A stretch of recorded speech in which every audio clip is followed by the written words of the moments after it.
Russia packed Saki Air Base with billion-dollar hardware. Ukraine answered with $70,000 drones.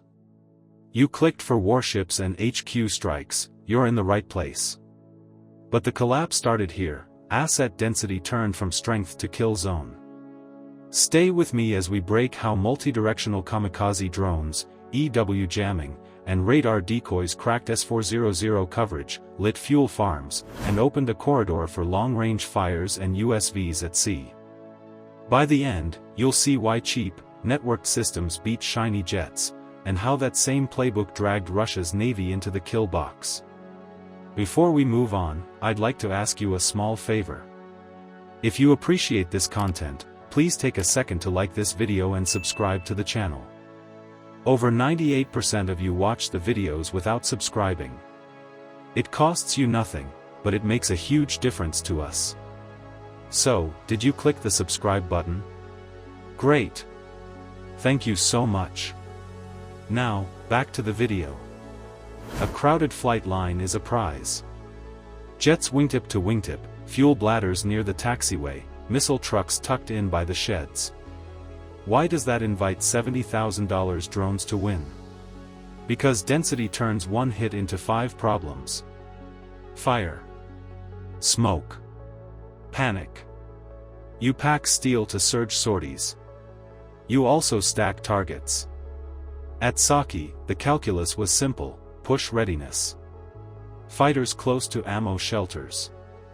Iskander launchers staged for quick reloads.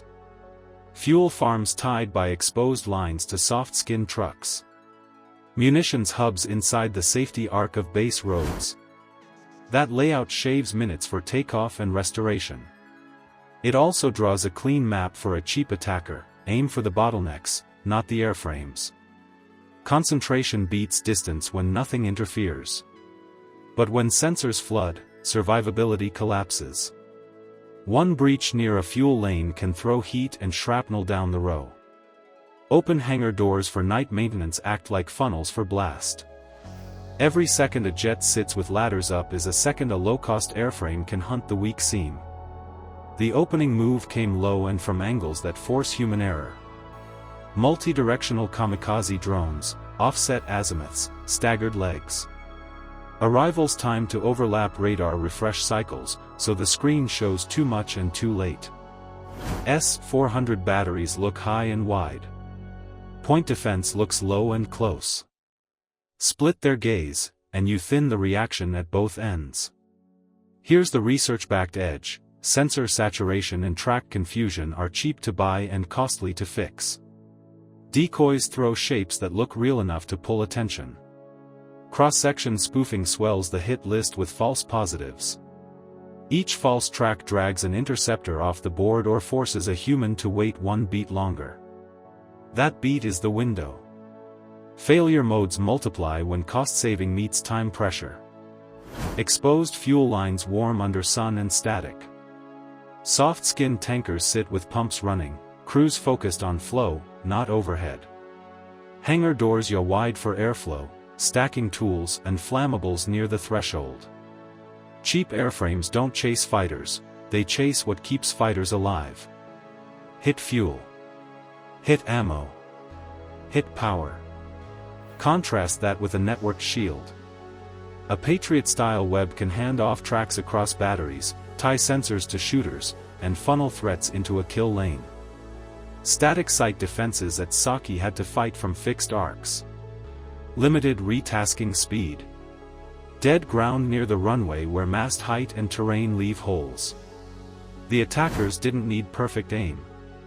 They needed to land inside those holes. Meanwhile the defenders burned interceptors and time. For every one drone they splashed, 2 more forced a task switch. Operators flipped modes. Radars queued. Launchers cycled. Heat blooms from fires added clutter to the scope. With radars sweating and interceptors burning, the question shifts: what happens when drones aren't the main act but just the door kickers?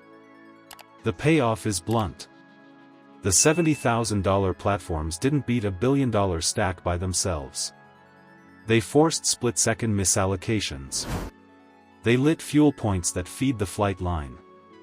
They opened a corridor, short, narrow, and lethal, for follow-on fires that don't care about runway alert status. Once the pumps stop and the ammo crews scatter, air power on paper turns into metal that can't leave the ground. That's the turn. If drones pried the door, EW and robotics walked through it. The network starts to wobble from inside its own noise. The base still looks intact on a map, but its nervous system is overloaded. The next move targets the eyes, the ears, and the lanes that keep planes moving. Now the kill box widens from the apron to the sea. What happens when radars talk nonsense and GPS lies? Maps melt. Timelines warp. The fight rotates 90 degrees and the old safe lanes turn lethal. Ukrainian EW dials up a wall of noise that crawls into fire control sets and GNSS feeds. Screens blur. Track numbers jump. Under that cover, small ground robots roll through debris piles and tire ruts, dropping charges along runway joints and fuel lanes. The signatures above them are spoofed to look like maintenance carts or heat shimmer. The goal isn't drama. It's delay. Make the base move wrong. But then the counters kick in. S-400 batteries re-engage and sweep their sectors. Armor grinds out from revetments to anchor the gaps.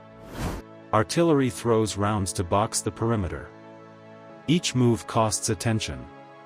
Each pivot pulls sensors off the real vector. When you chase noise, you leave a seam. Decoy drones stack false tracks like chaff that never falls. The radar sees a crowd, not a line. Real drones work the dead angles, the masked shadow, the terrain fold, the blind cone over a launcher, and press inside minimum range. On the ground, runway charges queue in pairs. First blast to crater. Second blast to punish repair crews and keep aircraft pinned with steps down and covers open. Every extra minute on hot concrete is exposure time. Here's the EW math in plain terms. Jamming doesn't just blur. It shifts where a system thinks you are.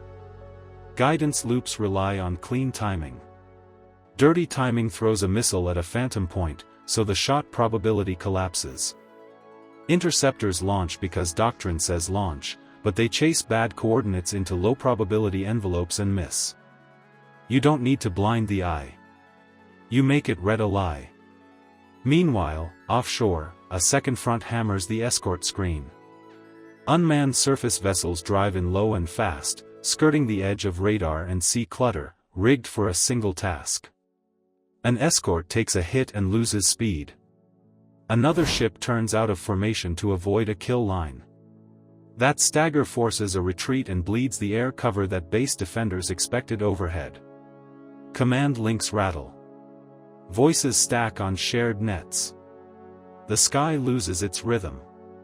Layer the effects and the pattern snaps into view. With air defense split and comms stressed, long-range rockets take the cue. The munitions depot breathes heat on infrared and invites a guided volley. The first detonations are loud. The secondaries are larger, because they find stacked stores and open conveyors. Now you get a logistics firestorm, power lines cut, pumps down, forklifts abandoned. The base can still shout, but it can't feed its own teeth. Above Saki, fighters orbit through a sky that feels crowded and wrong. Decoys drift. Interceptors cross. Data links lag and correct, then lag again. You can fly the bigger jet. It doesn't matter if you can't get a clean picture for more than 5 seconds. In that window, the side that owns the minute owns the fight. So why couldn't the S-400 net stop the multi-directional push? Because targeting data came tainted, magazines drained on decoys, and ground charges froze assets where they sat. That created an EW corridor, a timed slice where static defenses couldn't pivot to protect what mattered. Into that slice, USVs and precision fires walked, hit the stores, and cracked the base's rhythm. The lesson is blunt. Asset density without adaptive sensing becomes a bonfire. Sensors win before steel moves. Now we pull the rule set that turns billion-dollar stacks into liabilities, and we ask the only question that matters in the next strike cycle: do you disperse, or do you harden first? Asset density looks efficient on a calm day. Under networked attack, it's a fuse. Cheap, coordinated systems punish static value and turn convenience into risk. You trade speed for survival, and the bill comes due fast when sensors fail and seams open. So here's the choice. If you track how EW, drones, and USVs reshape the fight, subscribe and comment your take: disperse or harden first. Comment your choice below. If you want to understand the tactical mindset that wins these battles, subscribe now. The side that manages sensors, not just steel, writes the sky and the sea. That rule decides who holds the next minute.